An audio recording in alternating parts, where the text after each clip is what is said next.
Baik, Assalamualaikum warahmatullahi wabarakatuh. Perkenalkan, nama saya Sasa Azhar Sandaga dengan NIM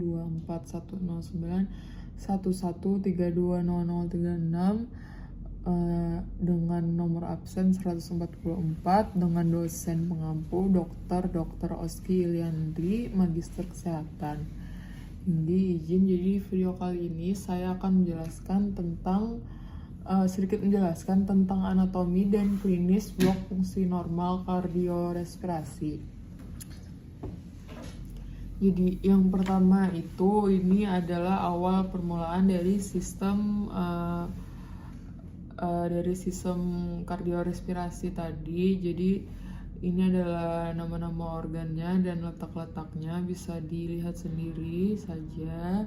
Jadi yang dimulai dari nose atau hidung gitu ya, dan dia itu masuk ke nasal cavity dan jadi sistem ini tuh terbagi dua, ada yang atas sama bawah gitu. Nah, dan dia tuh abis dari nasal cavity itu dia masuk ke perikentorat, abis itu masuk ke laring, abis itu dia berlanjut ke trakea, selanjutnya dia masuk ke bronki dan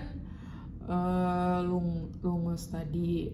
Nah, selanjutnya itu ada lokasi core atau jantung.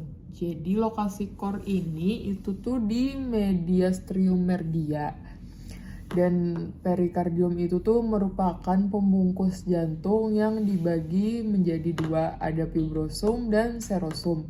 Jadi membentuk pelipatan berupa sinus transversus dan obliquus perikardii.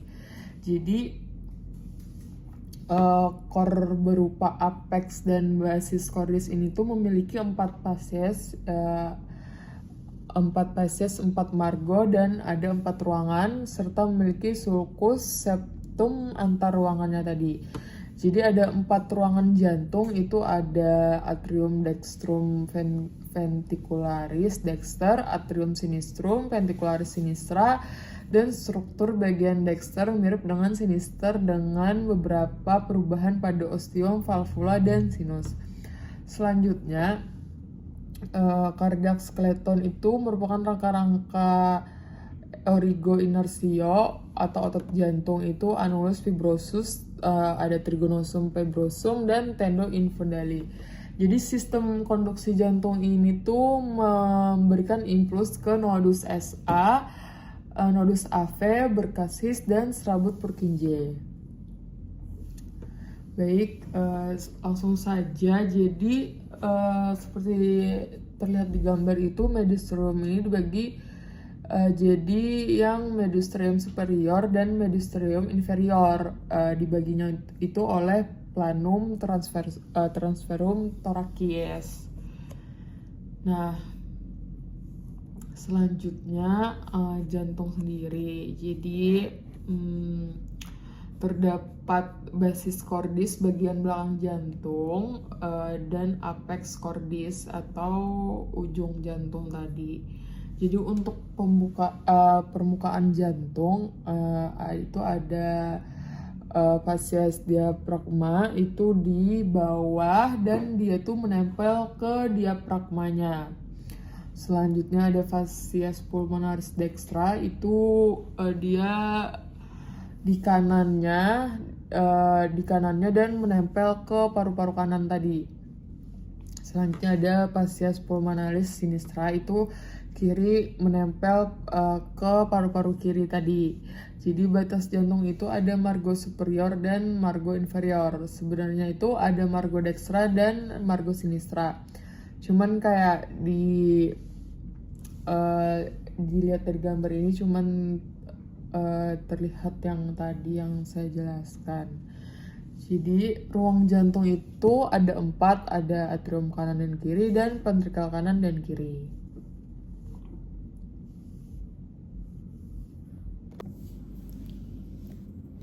Baik, selanjutnya ada cardiac skeleton. Jadi cardiac skeleton ini nih merupakan bukan merupakan tulang tetapi jaringan ikat tempat origo dan insertio otot-otot jantung tadi.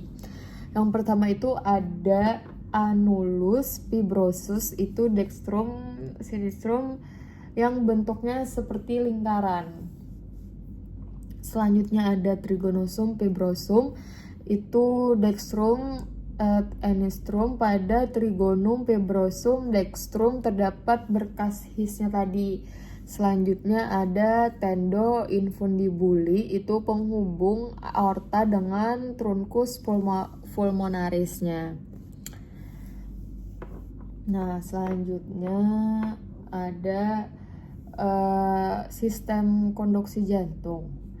Jadi modifikasi dari otot jantung ini itu membrannya mudah, jadi terjadi potensial aksi kan. Jadi yang pertama ini yang bisa dilihat awal permulaannya itu di nodus SA.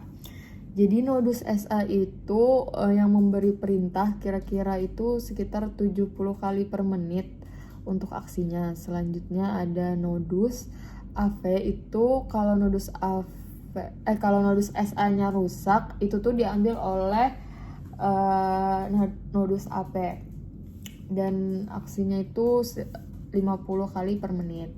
Selanjutnya ada berkasis, itu tuh 30 sampai 40 kali per menit dan bercabang menjadi 2. Ada crus dextrum, itu ada di dalam trabeculae segmatomagranalis, dan crus sinistrum. Dan yang terakhir untuk serabut Purkinje yang paling bawah itu 20 kali per menit. Baik, selanjutnya ini ada vaskularisasi cor arteri. Jadi yang pertama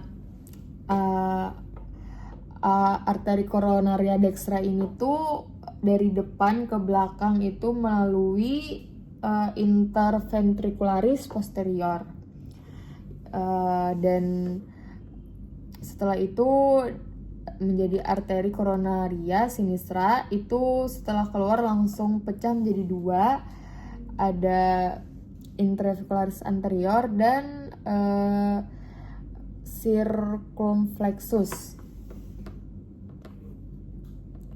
Nah, untuk yang vena, jadi terdapat beberapa bagian. Yang pertama itu vena cardiaca magna, jadi jalan bareng arteri interventricularis anteriornya tadi. Selanjutnya ada vena interventricularis anterior dan vena magellanis sinistra. Dan ada vena cardiaca media, itu berbarengan dengan arteri interventricularis posterior tadi.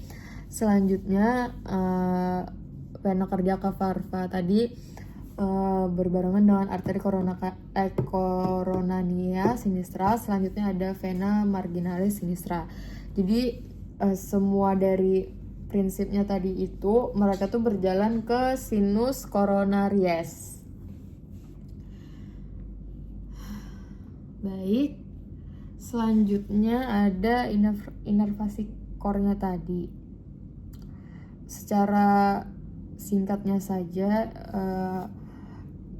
jadi memodifikasi ini tuh secara umum diinervasi oleh flexus cardiacus yang dibentuk dari 2 komponen. Yang pertama ada simpatis cardiaci, truncus sympathicus segmen T1 sampai T5, ada parasimpatis cardiaci dan inervasi perikardium, dan ada vaskularisasi perikardium tadi. Baik, mungkin itu saja yang dapat saya sampaikan. Terima kasih.